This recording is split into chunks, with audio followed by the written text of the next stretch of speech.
Ahojte, som Samantha Clayton, fitness expertka a bývalá profesionálna šprintérka. Spolupracujem s Herbalifeom, aby som vám pomohla dosiahnuť zdravý a aktívny život. Dnes vám chcem ukázať niekoľko variant obľúbeného cviku známeho ako angličák. Je to ďalší z cvikov celého tela, ktorý si vyžaduje iba malý priestor a navyše je to môj obľúbený cvik, ktorý sa dá pridať aj do kruhového tréningu. Ak ste sa niekedy zúčastnili crossfit cvičení, som si istá, že ste už vyskúšali aj toto intenzívne cvičenie. Ak máte z tohto cviku úplnú hrôzu, zastavte sa. Dovolte mi, aby som vás uistila, že angličák je pre vás naozaj dobrý. Zapájate pri ňom ramená, hrudník, trup, zadok, nohy, členky a je skvelý pre pohyblivosť celého tela. Angličák tiež môžete využiť na zlepšenie srdcovej výkonnosti, vytrvalosti a sily. Takže poďme na to, začneme spolu.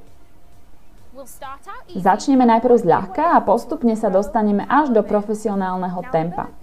Angličák je mix drepu, kroku späť, tzv. Polohy doska, ďalej kliku a potom výskoku. Začnite opakovať po mne hneď, ako urobím prvý pohyb smerom dolu. Čupnite si a položte obe ruky na zem. Urobte krok dozadu jednou aj druhou nohou do polohy doska, potom krok späť a vráťte sa späť do stoja.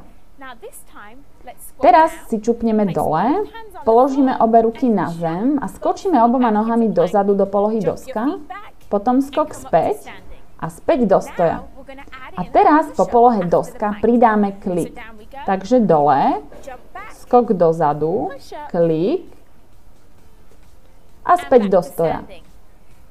A teraz je čas na konci pridať jednoduchý výskok. Pre dokončenie celého cviku vyskočte vysoko a nohy pritiahnite k bruchu. Takže položte ruky na podlahu, skočte dozadu, klik, skočte späť a nakoniec výskok. Dúfam, že si nájdete spôsob, ako začleniť vašu obľúbenú verziu angličáku do svojho aktuálneho tréningu a presvedčite sa tak sami, ako jednoducho môže angličák prispieť k zlepšeniu vašej fyzickej kondície. A do komentárov pod videom mi napíšte, koľko angličákov urobíte za 60 sekúnd.